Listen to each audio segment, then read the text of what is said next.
Bizantyjczycy bardzo się zdziwili, który mówi: słuchajcie chłopaki, ja wam za wszystko zapłacę, jestem przebogatym cesarzem bizantyjskim, może my się trochę ugniemy przed wami, a wy nas przyjmiecie pod swoje skrzydełko.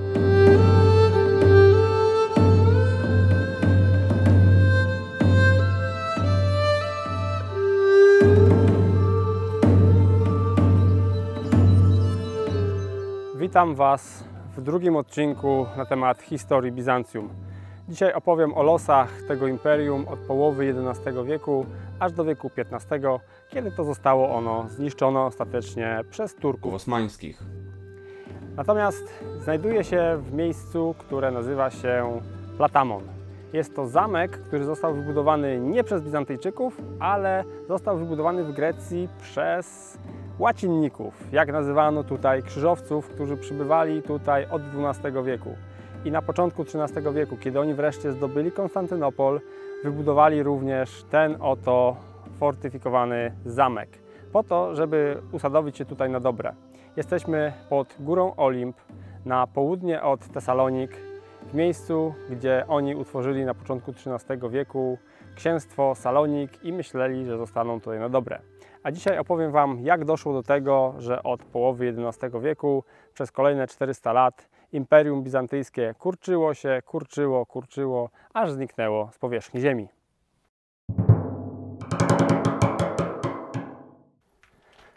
Bardzo ważnym wydarzeniem, które bardzo wpłynęło na alienację Imperium Bizantyjskiego na arenie międzynarodowej, była schizma, która miała miejsce w 1054 roku.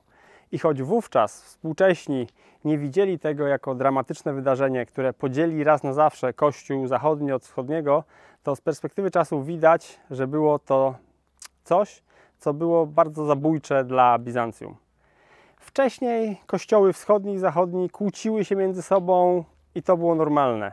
Były większe i mniejsze spory, szczególnie wynikające stąd, że papież oczywiście uważał się za głowę wszelkiego kościoła, jako następcę świętego Piotra w Rzymie. Natomiast patriarcha Konstantynopola również bardzo często uważał, że to on jest najważniejszy. Szczególnie wtedy, kiedy Bizancjum było potężne i panowało na rozległych obszarach Europy i Azji.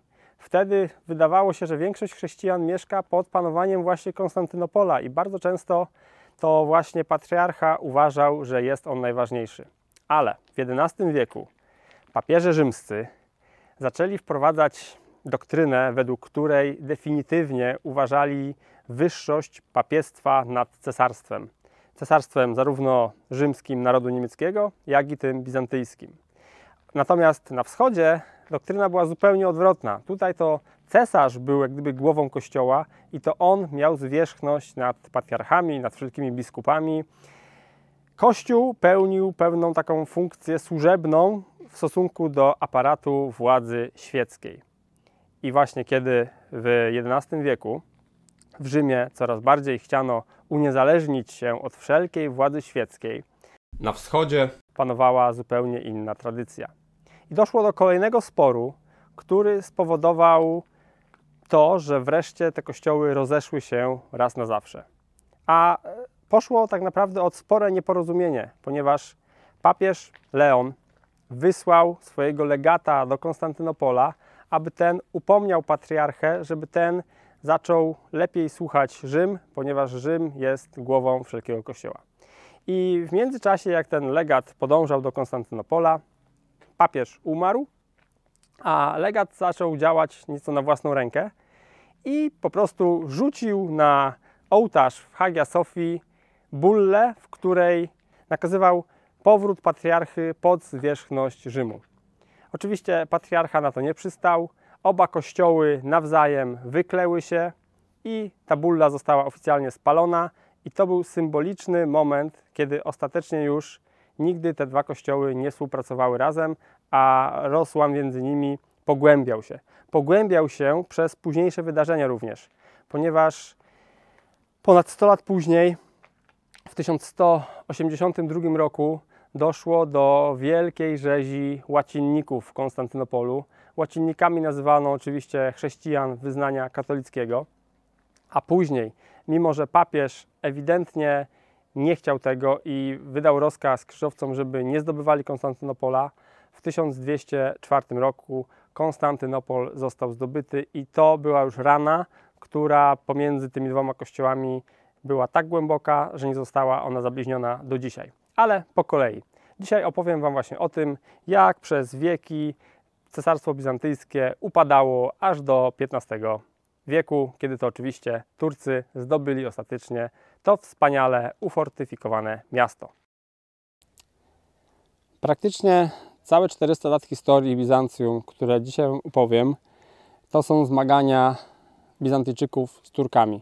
Tylko że oni w połowie XI wieku wcale nie zdawali sobie sprawy, że ten dziki, barbarzyński, stepowy lud, który dopiero co kilka dziesięcioleci wcześniej tak naprawdę zagościł w Azji Centralnej, zniszczył tam liczne miasta zajmowane przez Arabów wcześniej, że ten właśnie lud akurat będzie tym, który ostatecznie doprowadzi do zniszczenia tego, jakby się zdawało, wiecznego imperium, którego do tej pory nic nie było w stanie tak naprawdę ruszyć, a mury Konstantynopola pozostawały nienaruszone.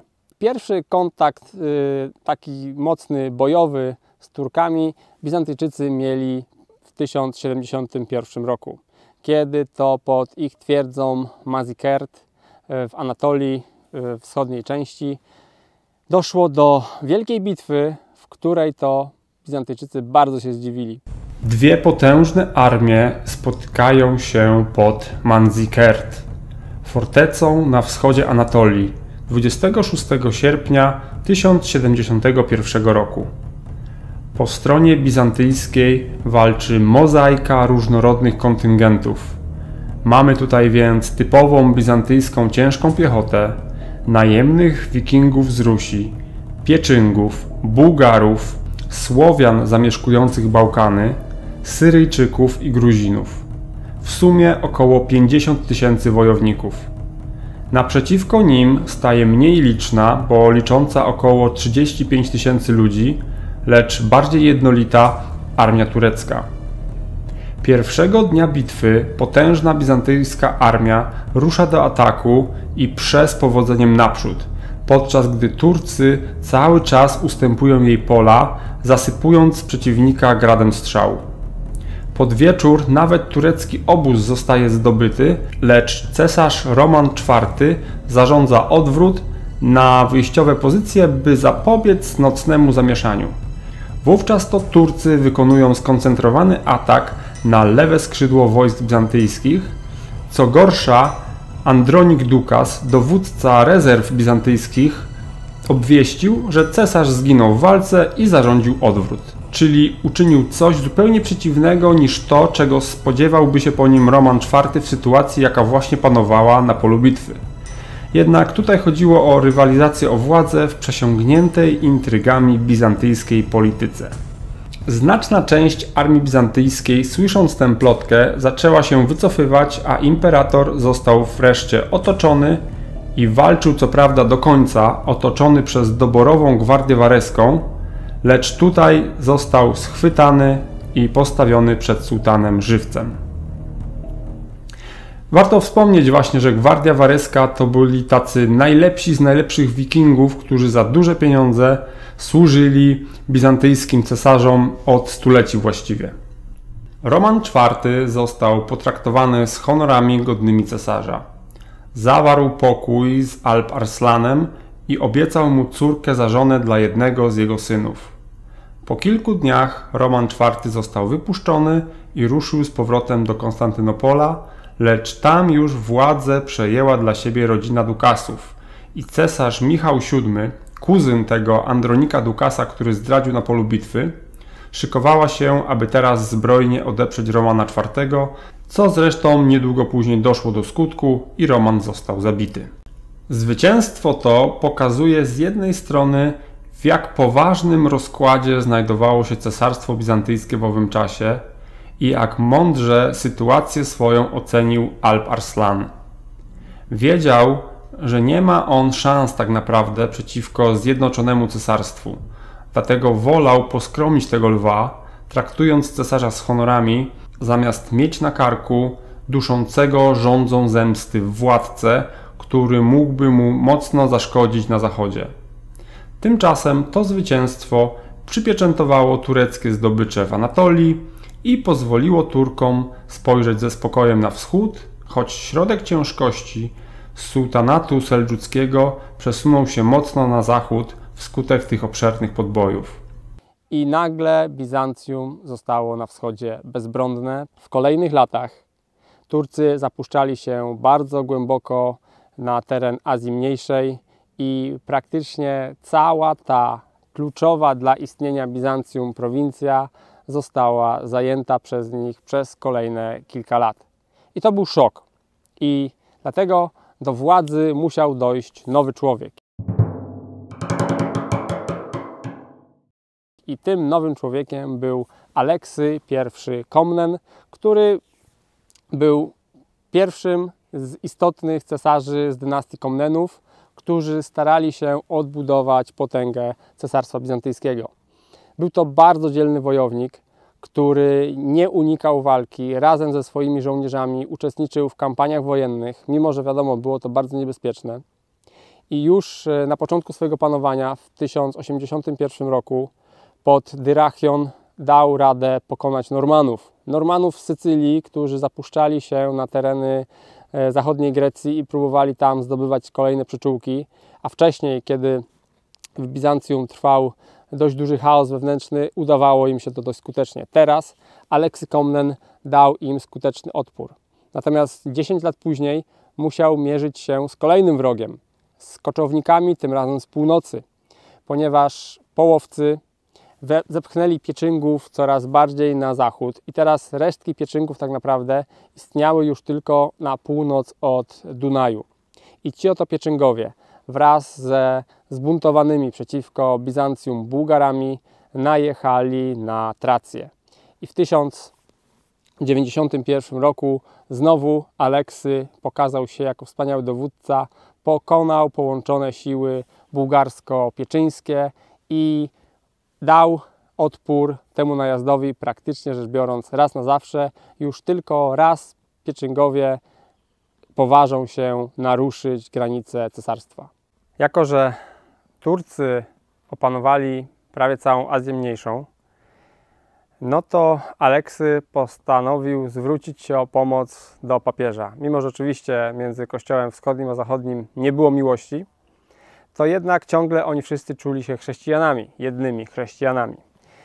Wystosował do Urbana II prośbę o pomoc militarną przeciwko muzułmanom, przeciwko Turkom, którzy zdobywają ziemię, zasiedlone oczywiście od 1000 lat praktycznie przez chrześcijan. I Urban odebrał tą prośbę w sposób przyjazny, ale też dodał do tego: odzyskajmy też Jerozolimę. Jerozolimę, która w 640 roku już została zajęta przez Arabów i cały czas była pod panowaniem islamu. I w ten oto sposób wyruszyła pierwsza krucjata pod koniec XI wieku.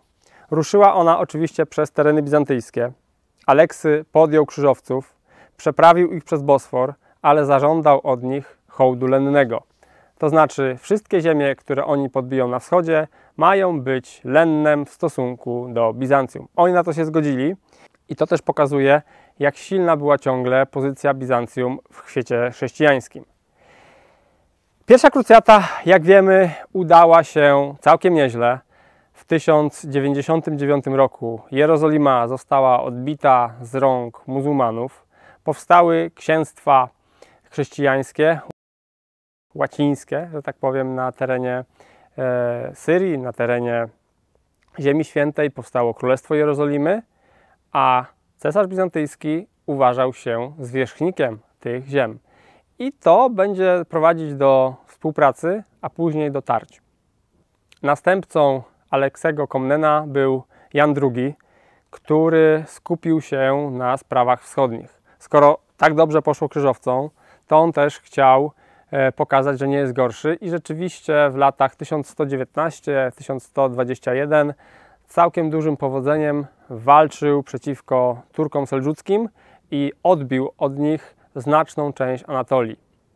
Ale nie zdobył ich głównej siedziby, a ich stolicą było starożytne, greckie jeszcze miasto Ikonion.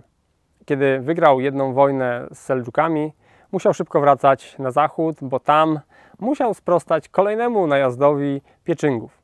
Tym razem złapał ich pod Beroją, udając negocjacje, zaatakował ich w sposób zupełnie zdradziecki, pokonał ich wojska, a tych, którzy zdołali się poddać, osiedlił w różnych rejonach Mezji jako swoich sojuszników. I to jest ostatni moment, kiedy Pieczyngowie atakują ziemie bizantyjskie. Od tego czasu już nigdy więcej nie będą ich nękać. Ale co z tego, skoro miejsce Pieczyngów na Wielkim Stepie oczywiście zajęli Połowcy. I teraz to Połowcy będą głównym zmartwieniem, jakie będzie ze stepu nadciągać na tereny Konstantynopola, będące pod władzą tych cesarzy.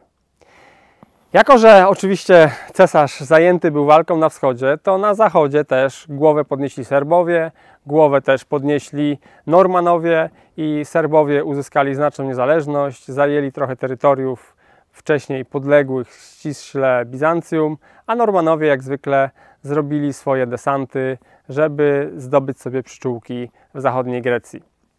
Także z jednej strony coś się udało, z drugiej strony coś się traciło. Takie to były czasy. Bizancjum niestety miało wrogów praktycznie na wszystkich frontach.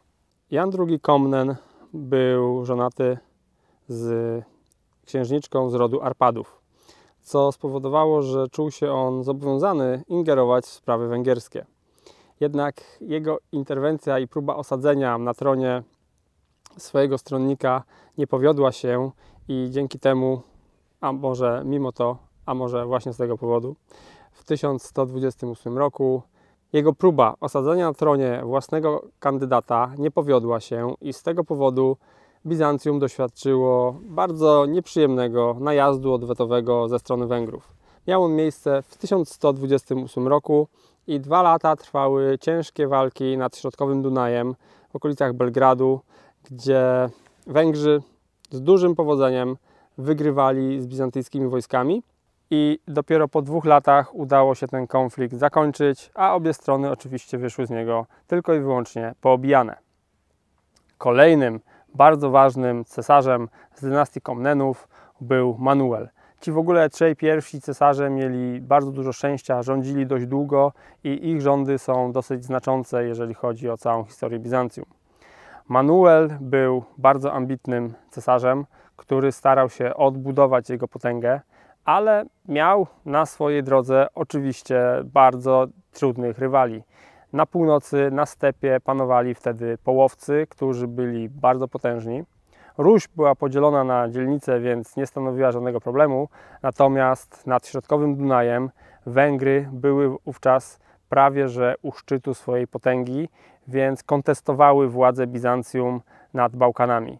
Tak samo Serbowie coraz mocniej starali się odzyskać swoją niezależność i wybić się na samodzielne państwo, co też niedługo im się uda.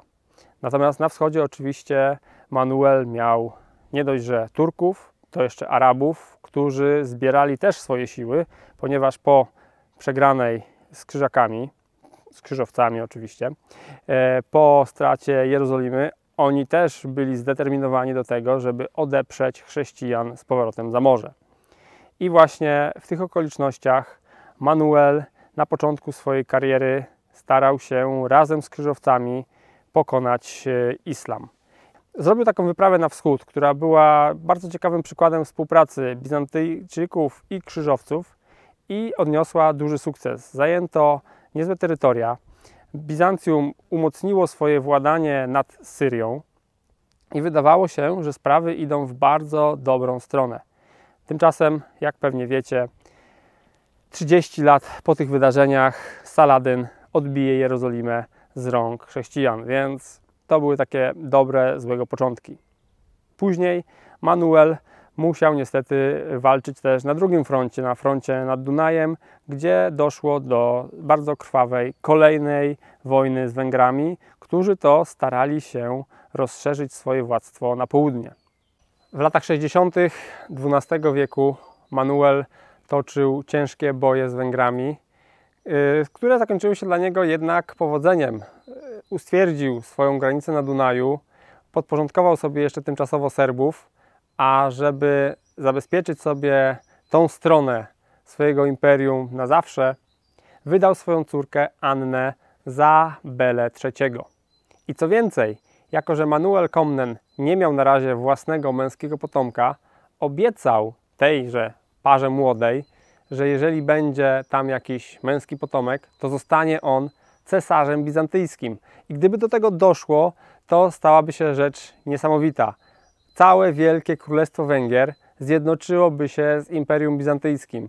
Powstałby kolosalny twór, który nie dość, że wciągnąłby Węgrów w orbitę wpływów greckich, tam prawdopodobnie, tak jak dzisiaj w Serbii, istniałoby do dzisiaj dzięki temu prawosławie, to ogromne państwo mogłoby spokojnie, skutecznie, militarnie przeciwstawić się Turkom.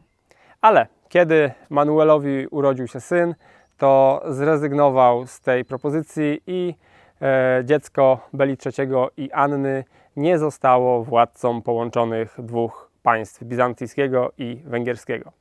Kiedy już zabezpieczył swoje sprawy na zachodzie, skierował się znowu na wschód. Jego marzeniem było odbicie Egiptu z rąk muzułmanów. Znowu porozumiał się z krzyżowcami i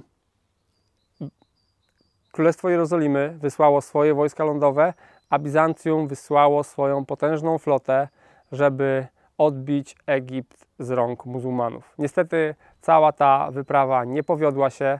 To już były czasy, kiedy w Egipcie rządził Saladyn, a Saladyn to był człowiek, który, jak wiecie, był bardzo skutecznym wojownikiem i on niedługo odbije w ogóle Jerozolimę z rąk chrześcijan, więc wtedy już oni nie zdawali sobie sprawy, jak dobrego przeciwnika mają tam. Natomiast w Azji Mniejszej wyruszyła z kolei wielka ofensywa militarna pod wodzą cesarza właśnie Manuela Komnena. I tutaj doszło do wielkiej bitwy 105 lat po Mazinkercie pod Myriokefalonem. Wielka armia bizantyjska, która tak naprawdę nie musiała wtedy walczyć z Turkami, bo Turcy czuli się dosyć słabi i oferowali bardzo dobre warunki pokoju dla Bizancjum. Jednak Manuel naciskał, żeby zniszczyć Turków raz na zawsze. I niestety nie udało mu się to. Został pokonany, choć przegrana nie była tak drastyczna jak pod Manzinkert, to jednak zatrzymała bizantyjską ekspansję i tak naprawdę spowodowała, że szala przechyliła się na drugą stronę i teraz to Turcy będą grać pierwsze skrzypce i oni będą konsumować po trochu posiadłości bizantyjskie na wschodzie, aż w XIV wieku przeprawią się przez Bosfor. Ale do tego jeszcze dojdziemy, ponieważ tak naprawdę to na razie nie Turcy będą największym problemem, przed którym będą stać Bizantyjczycy, bo tym problemem staną się łacinnicy. To, co się stało po śmierci Manuela Komnena, świetnie obrazuje to, jak działała bizantyjska polityka wewnętrzna. Otóż cesarzem kolejnym został jego ukochany syn Aleksy II. Tylko że chłopak miał 13 lat w momencie formalnego dojścia do władzy, więc siłą rzeczy był za słaby, żeby rządzić tak rozległym terytorium z tak wielkimi problemami. Więc na jego przyjaciela, regenta, współcesarza wepchnął się jego wujek, dalszy wujek, bo to był kuzyn Manuela, Andronik. I Andronik właśnie bardzo owinął sobie wokół palca młodego Aleksego. Zmusił go niemalże do tego, żeby mianował go współcesarzem. Później udało mu się nakłonić chłopaka, żeby ten podpisał wyrok śmierci na własną matkę, bo ona była przeciwna Andronikowi, więc Andronik chciał ją za wszelką cenę usunąć. A kiedy już tego dokonał, kilka lat później sam skazał młodego chłopaka na uduszenie, a kiedy przyniesiono mu na tacy jego głowę, sam został cesarzem, a żeby tego było mało, poślubił żonę nastolatka, 12-letnią Annę, córkę króla francuskiego Ludwika VII. Nie dość, że po śmierci Manuela Komnena Bizancjum wpadło znowu w problemy wewnętrzne związane z sukcesją i z walką o władzę, to jeszcze kolejny cesarz bizantyjski, jeden z kolejnych, postanowił, że wyda wspaniałe greckie wesele. Wiecie, greckie wesele to jest taki synonim bardzo hucznego wesela, w którym panna młoda jest obdarowywana bardzo bogato. Do dzisiaj kultywuje się w Grecji taki zwyczaj, że podczas ślubu, a podczas imprezy weselnej głównie, sadza się pannę młodą i każdy gość obdarowuje ją tylko i wyłącznie złotem. Więc wyobraźcie sobie, jaki przepych do dzisiaj panuje na greckich weselach. A jak to miało miejsce pod koniec XII wieku, kiedy to cesarz się żenił. Więc on pragnął wyprawić najlepsze wesele, o jakim w ogóle słyszał świat. I nałożył kolejny podatek na uciśnionych od kilkudziesięciu lat już Bułgarów. I Bułgarzy powiedzieli, że dość, nie będą się do tych podatków dokładać. Zebrali się dwaj bracia, którzy wszczęli rewoltę i przez kolejne kilka lat walczyli na tyle skutecznie i na tyle zawzięcie z pomocą połowców, którzy przyszli z północy Dunaju, żeby wesprzeć to odradzające się państwo bułgarskie, że pod koniec XII wieku mamy ponownie na mapie politycznej Bałkanów odrodzone państwo bułgarskie, które będzie teraz dużym problemem dla Bizancjum i obok Serbii będzie jednym z trzech graczy, którzy tutaj będą rozgrywać karty przez kolejne 200 lat. Te walki o władzę doprowadziły też do tego, że Aleksy Angelos, pretendent do tronu w Konstantynopolu, postanowił wykorzystać krzyżowców do własnych celów. Otóż był początek XIII wieku, dokładnie 1202. Na miejsce zbiórki krzyżowców wyznaczono Wenecję, aby dalej statkami przetransportować ich przez Morze Śródziemne. Ale tych rycerzy, którzy zebrali się w Wenecji, było 3 razy mniej niż się spodziewano. I też znalazły się problemy z tym, żeby zapłacić Wenecjanom za transport. I tutaj pojawia się Aleksy Angelos, który mówi: słuchajcie chłopaki, ja wam za wszystko zapłacę, jestem przebogatym cesarzem bizantyjskim, tylko wiecie, nie siedzę na tronie, więc może pomóżcie mi odzyskać tron, a ja nie dość, że podporządkuję się papieżowi, cały Kościół Wschodni podporządkuję pod władzę Rzymu, to jeszcze wam zapłacę kolosalne pieniądze za przywrócenie mnie na tron. I oni na to poszli. I tak właśnie 4. krucjata, która miała odzyskać Jerozolimę, uderzyła na Konstantynopol. I doszło do tego, że w 1204 roku wreszcie po 800 latach od wybudowania wspaniałych murów Teodozjusza Konstantynopol został wreszcie zdobyty. I to właśnie nie został zdobyty przez jakichś barbarzyńców, jak wszyscy się spodziewali, że to będą jacyś Hunowie, Mongołowie, Turcy, Awarowie, ktokolwiek taki, dziki ze stepu, ale to byli właśnie eleganccy, można by powiedzieć, kulturalni rycerze zachodni, głównie z Francji, z Italii, z Niemiec, z Węgier, troszkę z Hiszpanii, ale Hiszpanie oczywiście mieli własną rekonkwistę, więc oni na krucjaty mało się wybierali. I ten rok 1204 jest tak naprawdę końcem Imperium Bizantyjskiego, ponieważ ono po tym ciosie już nigdy się nie odrodzi. Wiecie, Konstantynopol był potężnym miastem, które mimo tych wszystkich strat terytorialnych, czy to na wschodzie, czy na zachodzie, był takim zwornikiem, takim sercem, a te dwie części Bizancjum były takimi płucami. Bałkany jednym, Azja Mniejsza drugim. I te płuca czasami znikały, czasami słabiej pompowały, ale serce cały czas działało. Tymczasem teraz został zadany cios prosto w to serce i Konstantynopol wpadł w ręce krzyżowców na 57 lat. I to spowodowało, że imperium rozpadło się na mniejsze części. Powstało Cesarstwo Nicejskie na wschodzie, powstał despotat Epiru na zachodzie, powstało księstwo Tesalonik, w którym teraz się znajduję, bo ten zamek tutaj, w którym kręcimy dzisiaj, jest właśnie na terenie tego dawnego księstwa Tesalonik. Zamek ten wznieśli krzyżowcy właśnie, żeby bronić się tutaj przed innymi, którzy chcieliby zabrać im świeżo zdobyte ziemię. Zresztą tutaj pod Olimpem przebiegały szlaki handlowe z Tesalonik chociażby do Aten, także miejsce jest bardzo strategiczne. I to Cesarstwo Nicejskie, które powstało na wschodzie, było już zdecydowanie za słabe, żeby odeprzeć napór coraz to mocniejszych Turków.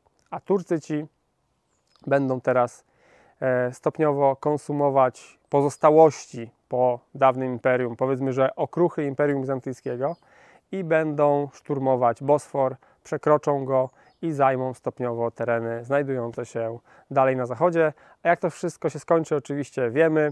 Będzie bitwa pod Mohaczem, będzie bitwa pod Wiedniem i dopiero wtedy stopniowo zaczną się Turcy wycofywać z Europy. Ale bardzo wybiegłem w przyszłość. Na razie mamy XIII wiek, upada Konstantynopol. Ci, którzy tu przybywają, nazywani są łacinnicy. Oczywiście jest niesamowita nienawiść pomiędzy jednymi a drugimi, pomiędzy jednymi a drugimi chrześcijanami. Jak to w chrześcijaństwie bywa, dochodzi do licznych mordów, ale wydaje się na początku, że łacinnicy są na tyle silni, że uda im się utrzymać tutaj na dłużej. Jednak oni są też bardzo pyszni i nie udaje im się dogadać zarówno z Serbami, jak i z Bułgarami.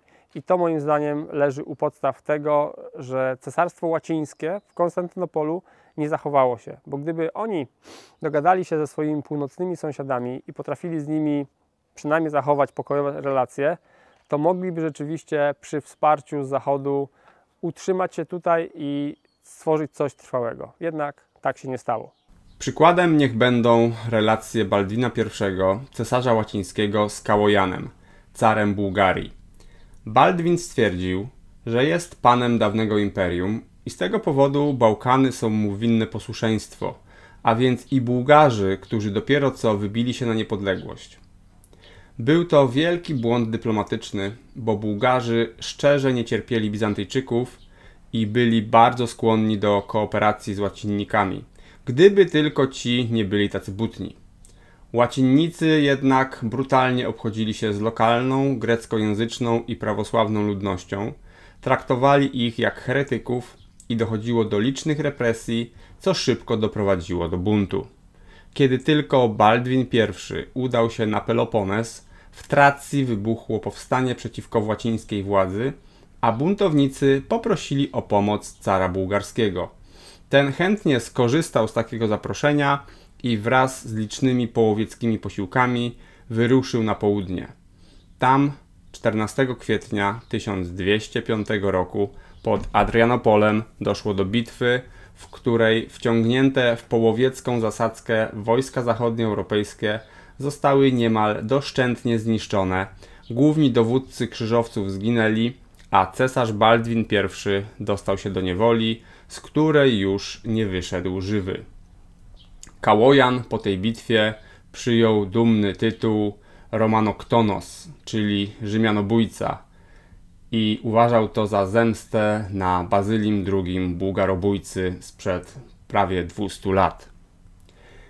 Bitwa ta była bardzo bolesnym ciosem dla Cesarstwa Łacińskiego, bo zatrzymała jego dalsze postępy na Peloponezie i w Anatolii, a Cesarstwu Nicejskiemu dała cenny czas na zorganizowanie się w nowej sytuacji i przygotowanie obrony. Henryk, brat Baldwina, który przejął teraz koronę cesarską po jego śmierci, okazał się być człowiekiem znacznie bardziej rozważnym. Zaprzestał bezsensownych represji przeciw Grekom, zaczął nawiązywać polityczne sojusze i w konsekwencji umacniać pozycję łacinników. Zwyciężył Bułgarów pod Filipopolis w 1208 roku, a także pokonał Cesarstwo Nicejskie w 1211 roku pod Ryndakus. Henryk umarł w 1216 roku, a sytuacja w jego cesarstwie zaczęła się pogarszać. Z zachodu napierał Theodor Angelos, który w 1224 roku zdobył Tesaloniki, a rok później Adrianopol. Teraz przybrał tytuł cesarza Romejów i to on chciał pod swoim berłem zjednoczyć wszystkie ziemie dawnego cesarstwa bizantyjskiego. Z kolei ze wschodu nadciągał zdolny Jan III Dukas Vatatzes, cesarz nicejski, który stopniowo odzyskiwał ziemię w Anatolii zagarnięte wcześniej przez Henryka, a później zajął nawet tereny za Bosforem i z tego przyczółka szykował się do odbicia Konstantynopola. Miało to miejsce w 1235 roku. Wtedy to Iwan II Asen, car Bułgarii, który początkowo wraz z Janem III i Grekami z despotatu Epiru obległ Konstantynopol, stwierdził, że jest to błąd i zdobycie dawnej stolicy przez Jana spowoduje zachwianie równowagi sił na Bałkanach, więc wycofał się z oblężenia, co uratowało istnienie Cesarstwa Łacińskiego na ten moment. Już 6 lat później i tak równowaga na Bałkanach została wywrócona do góry nogami za sprawą kolosalnego najazdu Mongołów pod wodzą Batuhana. To na chwilę jeszcze podtrzymało żywot Cesarstwa Łacińskiego, bo w obliczu tak potężnego zagrożenia, np. Bułgaria z potęgi zmieniła się w pogrążonego w walkach wewnętrznych wasala Złotej Ordy. Z łacinnikami rozprawił się dopiero założyciel ostatniej dynastii, jaka panować będzie w Cesarstwie Bizantyjskim. Michał VIII Paleolog. On to starał się odzyskać Konstantynopol, odzyskać władzę nad cesarstwem, ale na początku niedobrze mu się to układało, więc musiał schronić się nawet u Turków w Ikonionie, gdzie był dosyć ciepło przyjęty i tam stanął na czele nawet wojsk, które walczyły z Mongołami, które w tym czasie ze wschodu najeżdżały Azję Centralną i nawet do Azji Zachodniej sięgały, więc Michał VIII miał okazję walczyć z tymi egzotycznymi najeźdźcami. Ale wreszcie, kiedy udało mu się w 1259 roku odeprzeć atak łacinników, to była duża koalicja, bo tam było księstwo Achai, było księstwo Tesalonik, była Serbia, było wsparcie weneckie i genueńskie. Udało mu się zwyciężyć z taką koalicją, to 2 lata później okazało się, że Konstantynopol pozostał bez garnizonu i jeden z generałów Michała po prostu wkroczył armią do tego miasta. Było to szokujące. Szybciutko Michał również popędził do Konstantynopola i tam w 1261 roku uroczyście został koronowany na cesarza bizantyjskiego i miał nadzieję, że zrekonstruuje to wspaniałe imperium. Ale wiedział dobrze, że łacinnicy są w owym czasie bardzo silni i bardzo obawiał się, że zawiążą oni koalicję, która może skutkować na przykład kolejną krucjatą w celu zajęcia Konstantynopola, więc podjął bardzo energiczne kroki dyplomatyczne, żeby zapobiec atakowi łacinników na jego ziemię. I oczywiście zgłosił się do papieża, proponując mu, że może byśmy się jakoś dogadali, może ten rozłam w kościele na wschód i zachód nie jest taki dobry, może my się trochę ugniemy przed wami, a wy nas przyjmiecie pod swoje skrzydełko i nie będzie rozdźwięku pomiędzy chrześcijanami.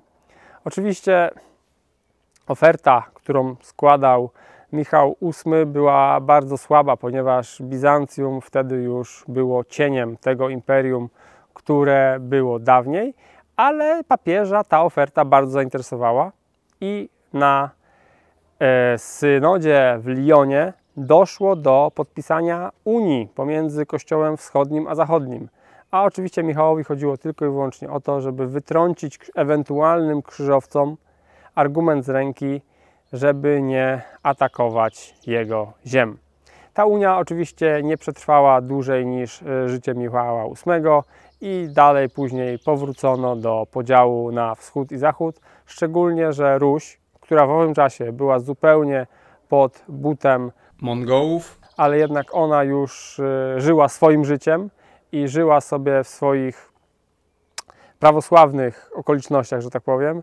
I nie bardzo wyobrażam sobie, żeby jakaś tam Unia Liońska zmieniła podejście prawosławnych z terenów Rusi.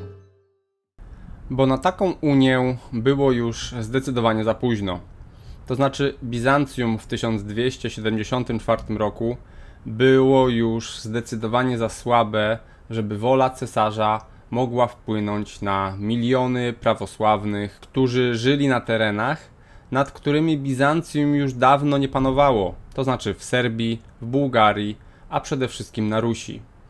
Dlatego choć Michał VIII z politycznego punktu widzenia chciał dobrze, chciał uchronić się przed atakami katolików, zjednoczyć siły chrześcijańskie przeciw Turkom, a także pojednać chrześcijaństwo, to w praktyce jedyne co to stracił w oczach prawosławnych poddanych, gdzie uchodził za zdrajcę. Zauważcie, że do dziś Kościół Wschodni nazywany jest u nas prawosławnym a po angielsku ortodoksyjnym. Czyli jakby nie było, w naszej zachodniej tradycji siłą rzeczy nazywamy ten kościół właśnie tym prawowitym. Dlatego nie może dziwić, że prawosławni w XIII wieku uważali katolików po prostu za herezję chrześcijaństwa, którą należy zwalczać.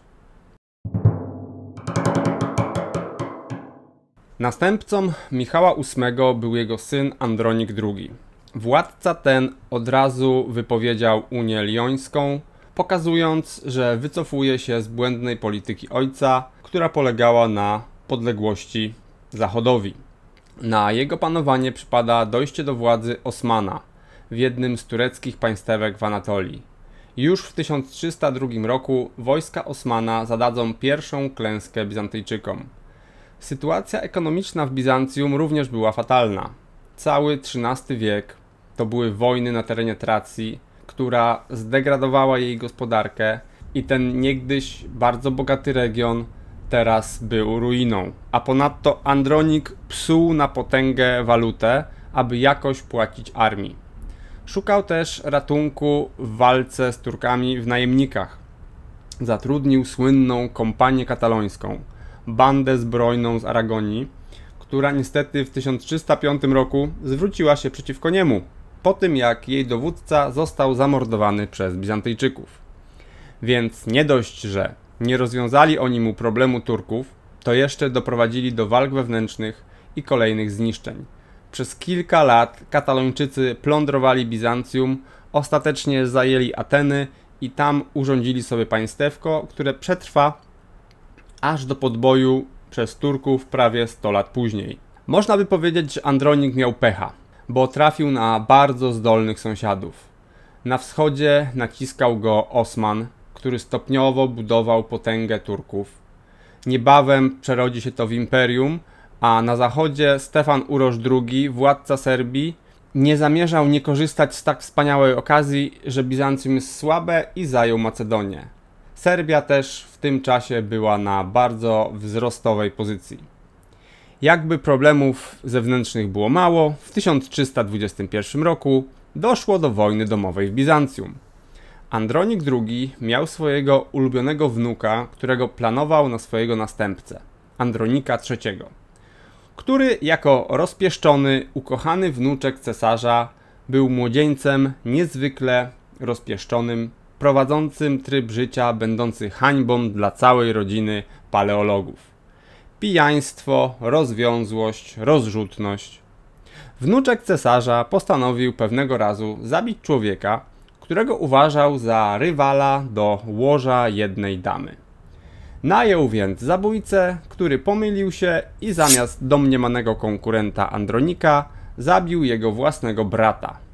Jak można się domyślić, cesarz wpadł w szał, bo tego było już za wiele. Postawił wnuka przed sądem i wydziedziczył. Tymczasem młodzieniec zebrał wszystkich niezadowolonych z rządów dziadka i rozpoczął z nim wojnę, którą po paru latach wygrał i zdetronizował Andronika II. Z takiego obrotu spraw znów korzystali sąsiedzi Bizancjum. Serbia parła na południe i zajmowała kolejne tereny w Macedonii, a Turcy pod wodzą syna Osmana, Orhana, zajęli już wszystkie azjatyckie miasta Bizancjum, a interwencja zbrojna Andronika III z 1330 roku zakończyła się klęską. Andronik III zmarł w 1341 roku, a nowym cesarzem został Jan V, który w tym momencie miał 9 lat i formalnie rządzić będzie przez lat 50, lecz będzie to czas już doszczętnego upadku Bizancjum. Przez pierwszą dekadę będzie walczył z Janem Kantakuzenem, dostojnikiem swojego ojca, który teraz będzie chciał zdominować Konstantynopol i pokona zbrojnie przy pomocy Turków osmańskich Jana V, a następnie zdetronizuje go na kilka lat. Tymczasem na zachodzie Stefan Urosz IV w 1346 roku koronuje się na cesarza i będzie próbował jednoczyć ziemie bizantyjskie pod swoim berłem. Ale uprzedzą go w tym osmańscy Turcy, którzy w 1359 roku po raz pierwszy spróbują zdobyć Konstantynopol, a kiedy się im to nie uda, zajmą Adrianopol i w ten sposób zredukują dawne cesarstwo bizantyjskie jedynie do okruchów.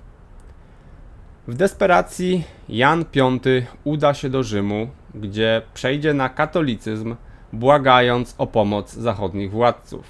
Lecz na niewiele mu się to zda. Co gorsza dla Bizancjum, w 1362 roku władzę nad Turkami przejął Murad I, kolejny bardzo zdolny władca, wnuk Osmana, który rozszerzy ich panowanie na Bałkanach, głównie dzięki dwóm zwycięstwom militarnym. Najpierw nad Maricą w 1371 roku. Tam potężna koalicja antyturecka w liczbie 60 000 ludzi, złożona z Serbów, Bułgarów, Wołochów, Bośniaków i Węgrów, da się pokonać w brawurowym nocnym ataku czterokrotnie mniejszej armii tureckiej. Zwycięstwo nad rzeką Maricą pozwoli Osmanom na zajęcie Macedonii, zwasalizowanie południowej Serbii i narzucenie zwierzchnictwa Bułgarii. Później Serbowie mieli swoją drugą szansę na Kosowym Polu w 1389 roku, gdzie znów wsparci przez Węgrów, Wołochów i Bośniaków stoczyli niezwykle krwawą bitwę z Turkami i znów przegrali. W bitwie tej nawet zginął Murad I, ale dla Bałkanów była to nawet gorsza wiadomość, bo władzę po nim objął błyskawicznie jego syn, agresywny i niezwykle energiczny Bajazyd, zwany Błyskawicą. Człowiek ten podczas swoich nadzwyczaj krótkich rządów poszerzył władzę Osmanów zarówno na zachodzie, jak i na wschodzie. Na przykład w 1396 roku pokonał wielką wyprawę krzyżową pod wodzą Zygmunta Luksemburskiego pod Nikopolis w Bułgarii.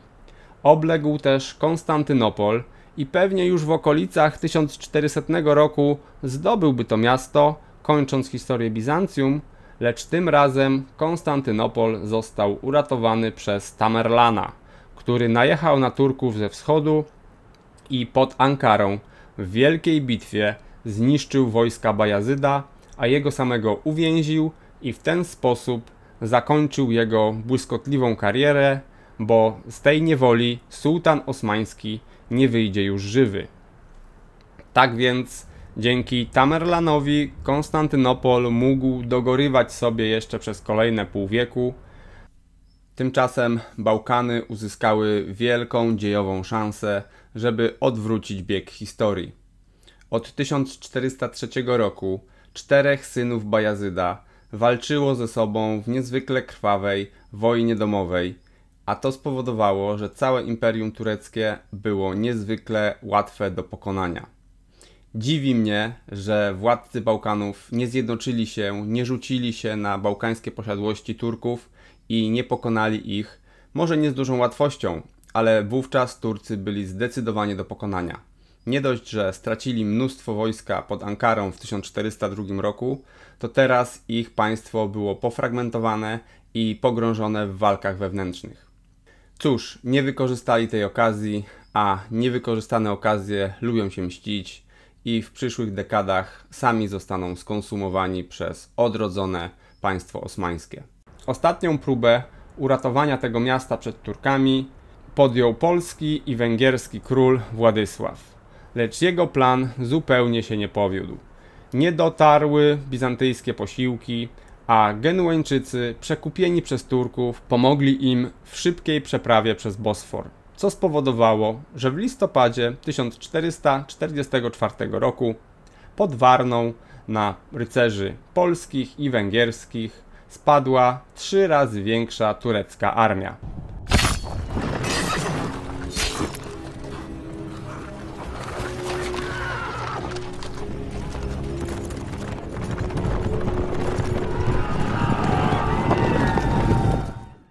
Dziewięć lat później, po kilkumiesięcznym oblężeniu i po bohaterskiej obronie nielicznego wojska oraz licznej ludności cywilnej na prędce uzbrojonej przez ostatniego cesarza, Turcy wdzierają się przez zniszczone bombardowaniem mury Konstantynopola. Zabijają ostatniego cesarza, Konstantyna XI, który przeprowadził desperacki kontratak na wlewających się do miasta Turków. I w ten oto sposób 29 maja 1453 roku dochodzi do ostatecznego upadku Imperium Bizantyjskiego, które mimo politycznej klęski pozostawiło po sobie niezatarte dziedzictwo kulturowe, szczególnie na Bałkanach i na Rusi. Jako epilog dodam, że 3 lata po upadku Konstantynopola na świat przychodzi Zofia z dynastii Paleologów. I jako dziewczyna, w której upatrywano kontynuację bizantyjskiego cesarstwa, została ona wydana przez papieża za Iwana III Srogiego. Papież liczył, że urok tej młodej księżniczki sprawi, że Iwan zechce przejść na katolicyzm i z braku Konstantynopola zjednoczyć prawosławie z zachodnim chrześcijaństwem. Bardzo przeliczył się papież. Zofia została oczywiście chętnie przygarnięta przez Iwana, ale tylko po to, żeby umacniać jego autorytet i żeby dać mu narzędzie polityczne i propagandowe, żeby wskazywać, że to Moskwa teraz jest dziedziczką Konstantynopola, między innymi dlatego, że w książęcej krwi moskiewskiej będzie teraz płynąć krew paleologów dzięki wej właśnie księżniczce Zofii.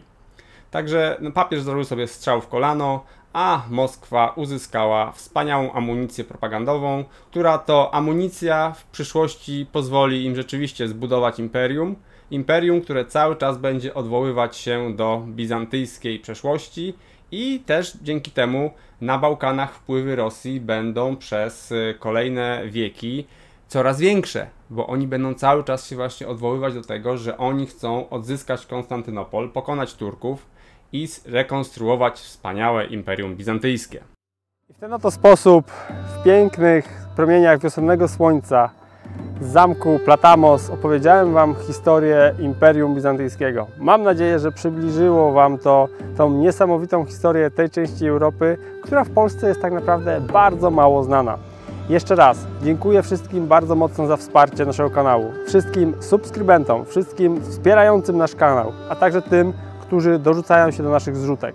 Poniżej w linku macie naszą zrzutkę aktualną, gdzie możecie wesprzeć nasze działania, żebyśmy ciągle mogli rozwijać się i propagować wiedzę o historii, wiedzę o kulturze i wiedzę oczywiście o Słowianach, bo kanał nazywa się Osada Słowiańska i my tych Słowian zawsze w sercu mamy, nawet tu w słonecznej Grecji. Dziękuję Wam bardzo za uwagę, do zobaczenia w kolejnych odcinkach.